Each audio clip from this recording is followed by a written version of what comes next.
I mean, I was going to ask you, how did the series come about? I wrote a couple of plays for Today with Mark Shivers producing and Barry Davis directing. You know, there were plays for Today. Yeah. And the first one went very well. About a stockbroker who gets the sack. All right. And his wife, who was played by Sheila Sim, they're committed. Oh yes, the Saturday party. They always gave a party for the neighbourhood and for family and friends on the Saturday night before Christmas. Right. And the party was already set up, and he came home and he got the sack. All right. And included in the party was various people and his mistress. He was having an affair. Yeah. And it went very well. It was well received and so on.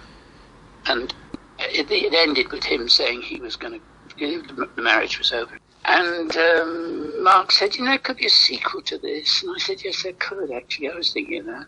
Mm. So I did another one called The Country Party, in which, you know, about 2 years, a couple of years later, and he was in the country running a restaurant. Mm. He'd always been interested in food, and he set up a restaurant. And a similar sort of thing, where we resolved some of the issues that came up in the Saturday party. At the end of that, we Peter Barkworth was, you know, had been in both. Right. And Barry Davis had directed both. And we said, well, this has been fun.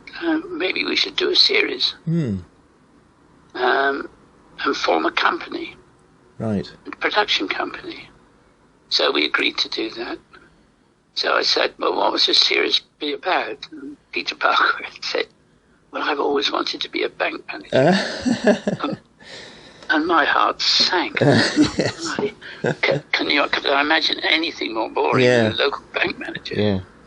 I said, oh, well, that's interesting. I suppose, I mean, yes, okay. Mm. So Mark, we were sitting in the BBC in Mark's office. He said, well, let's go and see Sean Milne, who's the head of series. Yep. And we went into Sean's office, and he said, we want to do this series. Sean said, what about? And I said, Mark said, well, Peter wants to be a bank manager. And Sean said, well, that sounds bloody boring. So I said, yeah, but you know, what's it matter what he is? It's the story, what happens to him. Mm. So he said, all right, you're on, and commissioned it there and then. Yeah, oh, brilliant. Now that's the difference between the old BBC and the new BBC. Mm. To get a series of, like a 10-part series off the ground, it take years. Yeah. Now. Yeah. And I don't think they turn out much better. No. I mean, you know, they trusted. Sorry. No, go on. Well, I was going to say they trusted you. They trusted Barkworth. They trusted that it would be a good program, so they commissioned it. It's sort of that was it, wasn't it? That was it. That was it, and all about it. Mm. And that was like the BBC in the 70s. Yeah. A group of creative people living on the 5th floor of the BBC, drinking together in the BBC bar, talking with each other, generating ideas. Yeah. And now it's become a commercial thing, even within the BBC. Really. Yeah. And for anything to get through the BBC, an idea now is finally decided by one person way up that you never see. Mm.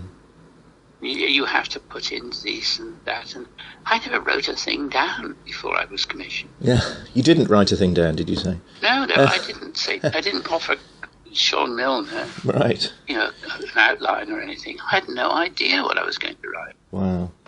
So I was going to ask you that. I mean, how much was Peter Barkworth involved in the scripting? Was it just his sort of idea to be a bank manager, and then from then on it was... That was it. Yeah. That was it entirely. Yeah, yeah. So you went off... I then embarked upon, 4, 5 months, 6 months of research. Yeah. I went up to... I was a Midland Bank, as it was then. It's now HSBC, and their headquarters were in Poultry in the City of London. Mm. I rang them and talked to their press man and said I'd like to come and see them. So I went up and interviewed him, and he would like somebody or other. And I told him I wanted to write a 10-part BBC series about a local bank manager. So he was very excited and said, well, he'd offer all the facilities, and indeed he did. And I went around a lot of local banks, and I also interviewed at every level within the headquarters of the Midland Bank, and I went to Midland Bank dues and so on. I really did take it seriously, researching it. Yeah. And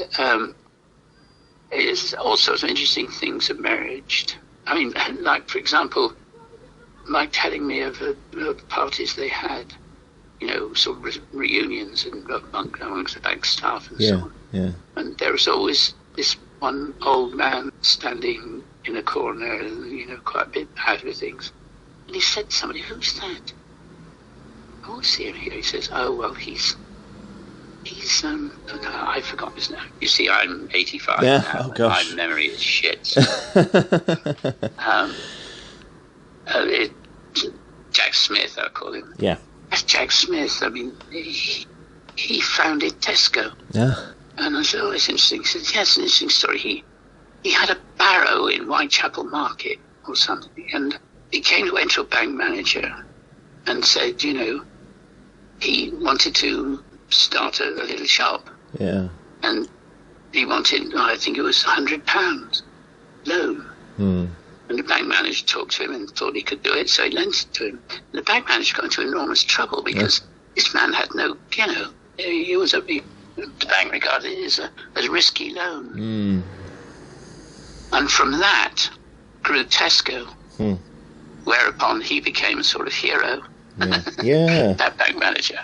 So that sounds almost like what the BBC did with you. They took a punt on somebody they trusted. Well, yeah, absolutely. Absolutely. Yeah. I mean, what strikes me is when it was first on, I think I was 12 or 13, and I still enjoy it. I mean, even though probably a lot of it went over my head, I still enjoyed it. And watching it again, I think what's brilliant is that it doesn't sound very interesting from if you read what it was going to be.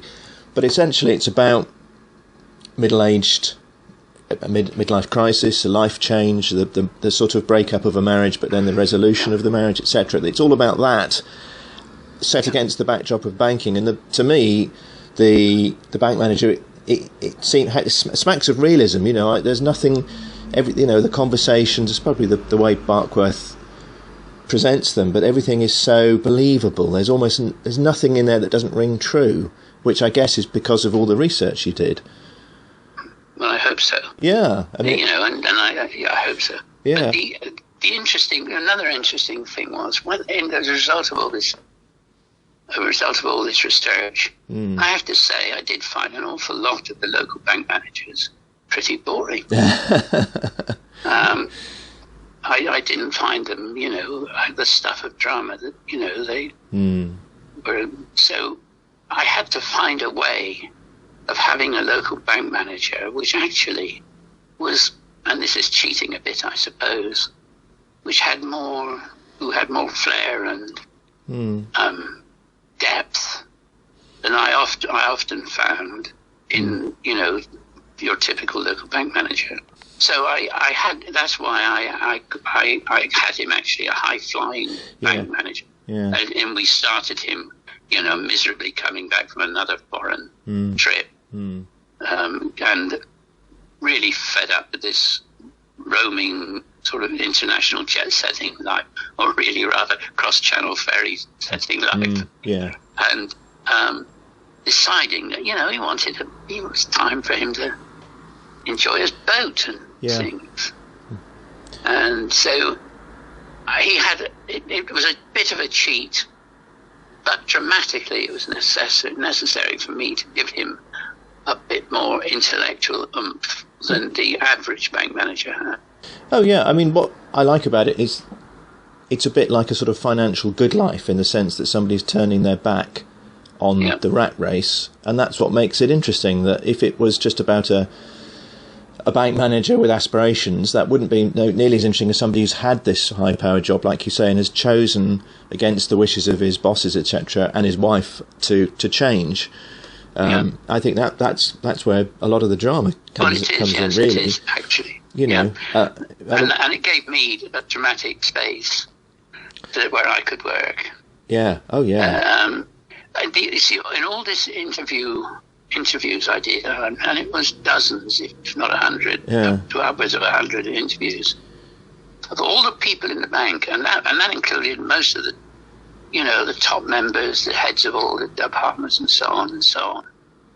I never met a graduate, except one who was Lord somebody or other. I've forgotten his name. Right. Who was the chairman of the bank. There was one graduate working for the bank that I didn't actually get to interview. But he was the agricultural advisor, and he had a BSc from Bangor University. Right. Oh, right. In biology. Oh, okay. But that was interesting. All the people I interviewed had all started in the bank at 16. That's interesting. I mean, this was the old way. Yeah. They all started in the local bank and then worked up through regions and so on and so on. Yeah. Until they were working up in Poultry, which is, the head office in the City of London. Yeah, yeah. And that was interesting. That, of course, is all totally different now. Oh, totally, yeah, yes. I mean, then it was a job for life, wasn't it? Pension, everything. Oh, absolutely. Just, Absolutely. Were you involved? Sorry, go on. No, go on. There was also a job that you started when you were 16. You left grammar school at 16 and you got a job in a bank. And then you worked up to be Peter Barkworth. Yes. If you were a bride. Yes. And if you weren't, you were quite happy remaining a local manager, and that was the sum of your ambition. Did you have any involvement with any of the casting? Apart from yes, Barkworth? I was intimate. Oh, yes. Yeah. The interesting thing is, we formed a production company, right. Peter, Mark, Barry, and myself, called Astromead. Yeah. And actually, I'm not absolutely sure, I can't prove this, but I think it's true that Telford's Change is the first time a commercial company, a formal production company, appears as the producer on a BBC programme. Right. So that was way ahead of the time then. Yes, it was. It was that was in 1970. 79, I think it was. 79. Well, I think it was transmitted in 79. Yeah. So. Yep. Oh, that's interesting. So you were saying, I mean, because the cast is fantastic. I mean, Hannah Gordon, Peter Barkworth, Keith Barron. I mean, all the cast are absolutely fantastic. And there was another one. The son. I can't remember the name of the son. He became actually the son. We're casting him, and Barry went to Lambda and saw a student production, and chose the son. And he did very well. He still appears, but chose him and said he's marvellous, and he was marvellous actually. Yeah. But he left Lambda to do it. Oh gosh, I didn't realise that. Hannah Gordon and Peter Barkworth are such a believable couple. Oh yeah. Well, all of them are dead now except Hannah. After the country party and after Telford's Change, Astromead, our little production group, decided we'd do a stage play, and I wrote a stage play called Can You Hear Me at the Back, with Peter Barkworth, Hannah Gordon, the son's name, whatever he is. Yeah.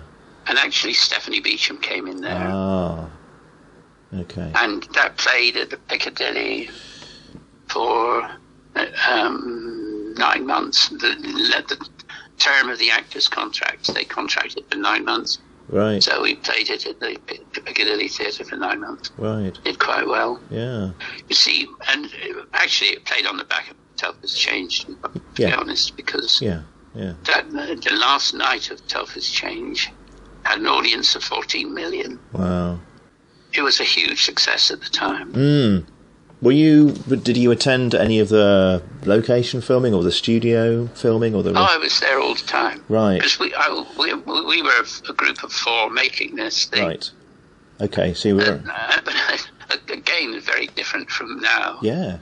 I remember in the first or second or maybe third episode, Hannah saying to me, this is very. How's it going to end? I haven't the faintest idea.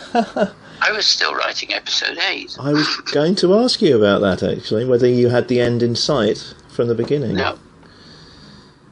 That's if I had, I wouldn't have written it. Right. I always write to find out the end. Well, there are exceptions, I suppose. That's some things I've done. Yeah. I did the first ever episode, for example, of All Creatures Great and Small. Oh, I didn't know that. Okay. And there I was adapting a book, so I knew the end. Yeah. But anything of my own that I'm writing, what's in it for me is to find out what happened. Yes. And that's what I do. And that's, that's my creative process. I must admit, when I was watching it, I was assuming, well, it's all going to end. They're going to split up, and I was surprised by the sort of positivity of the ending, if you like. The status. Yeah, the status quo is sort of restored with characters who are perhaps a little bit more wise. Yeah. After what they've done. Yeah. So, what was Bart Worth like to work with? Because he's astonishing. He's an astonishing actor to watch. He was. I mean, there were difficulties. One was, he was so gay. Right. So that scenes with women were very difficult. Any close touching with women, it was awful. In the country party, the final scene of the country party was absolute agony. Was it the country party? Or the Saturday? No, not the country party. It was something else. It was okay. That was another series I wrote after Telford's Change. It wasn't as successful. It wasn't as good. Right. But there were some. It wasn't dreadful. No. But I don't think it was. The idea of that one was a professor who was Peter Barkworth, who we started with his farewell speech as he retires from being a university professor of English, and a lovely party and so on. And he gets home, and he discovers that his wife isn't there, and it transpires that his wife has become a gambling addict, has spent all their money. And he's absolutely nothing. The house is gone, everything's gone, and she's disappeared. And the story is he looks for her, and he has to work because he owes all this money, and he's determined to pay it back, and so has to work, but he can only get menial jobs, and he's been all his life an academic and all his life a professor, professional academic, and he has to do all sorts of other jobs. It's kind of an interesting idea. Really. Yeah, fantastic idea, actually. It didn't work out. The only scene I remember hugely well was, I can't remember the name of the comedian, the woman, but she was marvellous. That was one episode. She's mad as a hatter and has a model railway train set, which she's fascinated by. Anyway, that was... I don't know how we got onto that. But again, I didn't know how that one would end. But it ended with him getting back with it, finding his wife. And that was such an awkward ending. Because, Barkworth was marvellous, but he was not good acting any sort of intimate scenes with women. So I suppose that's interesting because, of course, his scenes with Hannah Gordon are often very awkward and measured in Telford's Change, and so I suppose absolutely. So I suppose that sort of adds his discomfort around women added to the tension, the drama of those scenes. That's not really occurred to me. So I think Obviously, knowing the situation, I didn't get into that. I didn't put him into physical, intimate scenes. Yeah. I remember when they go on the boat trip, they're in separate beds in the boat. They go on this. The little boat. Yes, that must have been a nightmare. And oddly, that became Peter's favourite scene. And in fact, Peter and Hannah used to go around the country doing, I don't know, literally, festivals and things, and doing little double act together. Yeah. And he wrote to me and said, could they do that scene? And I dug out the scripts, and they said, do that scene. We are in the bed in the boat. Oh, isn't that funny? Around Women's Institute halls and things. Yes. Well, I suppose it's one of the rare moments when his character sort of speaks his real mind and isn't acting or performing. It is. And I'm sure that's true. And it was a successful scene. Yeah. But Hannah's marvellous. Oh. Actually, Hannah's the only one of us alive, than me. Yeah. And I'm only just alive. I mean, I'm 85 now. You're doing pretty well on it by the sound of it. Well, did you have this year has been extraordinarily bad. Oh, is it? I'm just recovered from a really, really serious illness. Oh, well. And I'm still on the way back. Right. You can probably hear I'm croaking a bit. Well, I do appreciate you talking to me. Just a couple more questions, because then I'll leave you in peace. I read the novelisation, but I don't think that's written by you, is it? There was a novelisation. No, that's written by Jim Hawkins.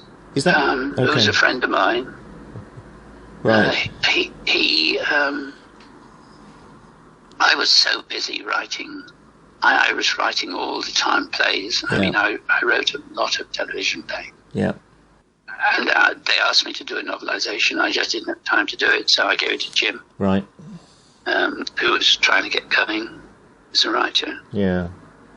I met him in my last job before I became a writer. I was a university lecturer in Hull University. Right. And I ran it was an adult education class, actually. Ah. And Jim was a local teacher, and we became friends. Ah. Later, Jim became a writer. He got the first computer I knew, and he encouraged me, and I got a computer. Because I wrote Telford's Change with a pen on paper. Oh wow! Okay, didn't even. That's amazing. Not even typed it. You didn't type. No, I couldn't type. Gosh. I know, but by then I could afford to have a secretary type it out. Okay, I see. Yeah. And I'd handed the sheets of paper, but I think I still have all the handwritten script. Wow.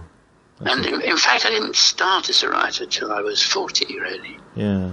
I always knew I ought to be a writer. Yeah. And the actual story of how I became a writer is quite interesting. I was in Hull, and my then wife, got a job in Derbyshire as a county inspector of education. And I thought, well, this is the time to pack it in and see if I can write. So I went down to Derbyshire. And 3 months, absolute awful 3 months, I thought I could write. I had never written anything much. I had written a radio play with another colleague, an academic colleague, but that was all. And I couldn't think of anything to do. Yeah. And it was. And I've been 3 months sitting there looking at a blank screen, and I suddenly thought, I saw there was a new play opening in Manchester, Staples Theatre, the first play by a new author. And I thought, I should go and see that. So I got in the car, was driving from Derbyshire to Manchester, and I was over, that tall pass, right at the top there, going down up on the other side of the Pennines. And I had a sudden thought, I'd seen something about someone wanting to die, but they wasn't allowed to, Yeah. A bit like Baby Gard, adult. Yes. Charlie Gard. Yeah. I thought, well, he did, but why can't he do it? Why will the hospital keep him? I mean, he was a paraplegic, a sculptor, who had had a motorbike accident and had broken his neck. Yeah. Was completely paralysed. His life was over, and he wanted to die. But the hospital wouldn't let him, and there was no way he could do anything about it. He couldn't move. So I thought about it, and I thought about that would be a good play to do. Yeah. So I stopped the car. Well, there's a fantastic play there. So should I go back? No, I won't go back. It's stupid, I'm nearly there now. I'll start tomorrow. So I drove on to the stables, got there early. I'm always very early for everything. Right. Went into the bar, sitting there. There was another man sitting there. And we got talking. And I said, this is your first play? He said, yeah. And he told me about it. I forget what it was called. I said, well, I'd come to see it. But he had a lot of his friends coming. He said he was a BBC man in Leeds, BBC Education Department in Leeds. Yeah. And I said, oh, I know who you are. We've talked on the phone several times. Because I was always trying to get film clips out of the BBC to show to students. And, we reminisced about that. And then he said, look, there's a party after the show, why don't you come? So I came. And there was a woman there I was chatting to. And she said, what do you do? And I said, well, I'm a writer. And she said, well, what have you written? I said, nothing, really. But I've had an idea coming up here that I know is going to be a great play.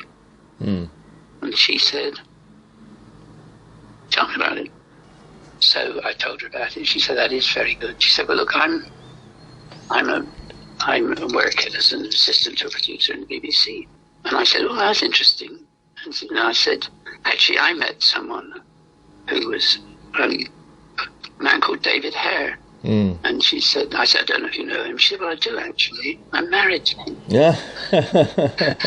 So this is his first marriage. Yeah. And so she said she would put this idea to her producer. Yeah. We turned it down. But she said, come down and meet the Play for the Day people. Yeah.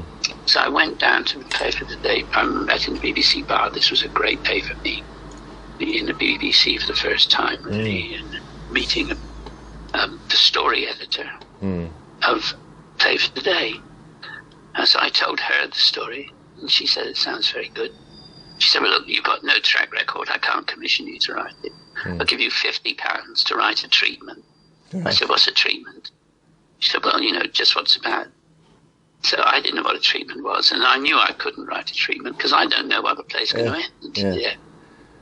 So I said I'd do it, and sat down and wrote the play.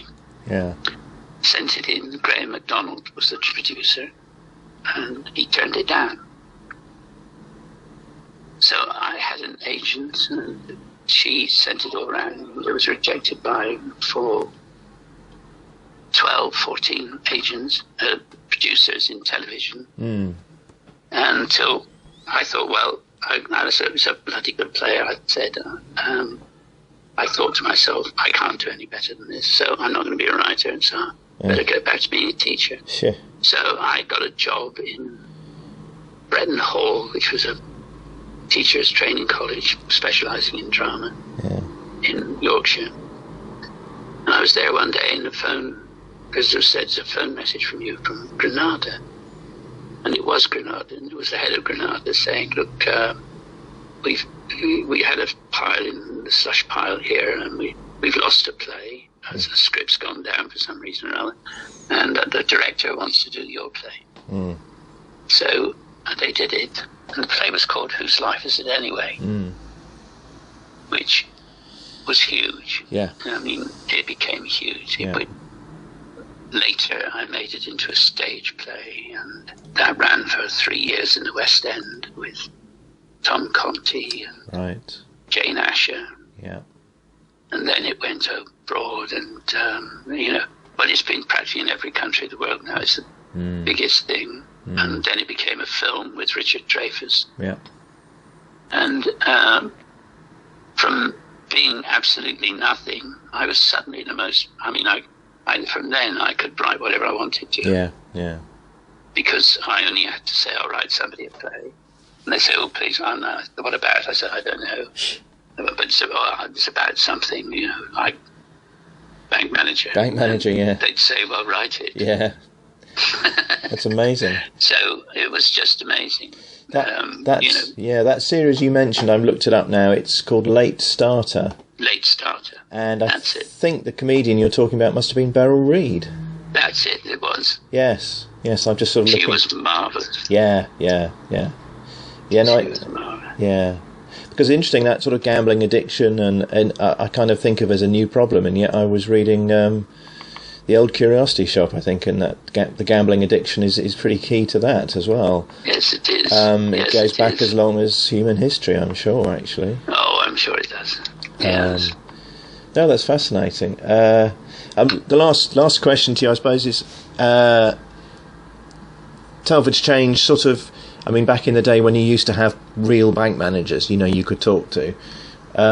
There is a sort of implied criticism of large corporations and everything, and a wish for smaller local groups, banks, people. Is that sort of something that you reflects your opinion, that you like smaller organisations rather than these huge big conglomerates? Well, I'm a socialist. I'm a member of the Labour Party. Right. And have been since I delivered leaflets for the 1945 general election. Oh my gosh! Right. So that will be yes, yeah. That's my political leanings. I am, on the left, which is usual, really, in a lot of writers. Yeah. Are you not all by any means keen on Corbyn? I'm a bit old for Corbyn. I find him a bit doctrinaire, and there was nothing in the Labour Party manifesto really that I objected to. I just didn't think. I'm a member of the Labour Party. I didn't think he was electable as a leader. The country wouldn't elect him. I was hugely surprised by the result. Yeah. But he still lost. Yes, he still lost, but he's clearly more of a force, or people think of him as more of a. He represents. I mean, he did himself enormous good by the advent. Yeah. But I don't think the problem's solved yet. Oh no, no. But it's whether he can get that critical. Mind, this government is making such a cock up. Yes. I mean, we may get him because the Tories are being so bad at the moment. Yeah. I mean, they're in chaos, I think. Yeah. And of course, no one wants her job, so she still stays on. But that's not. They all want her job. Well, they want. They know if they have a general election, no Tory will have a job. No. They will lose. They will lose it. Yeah. So she's sort of safe at the time. Yeah.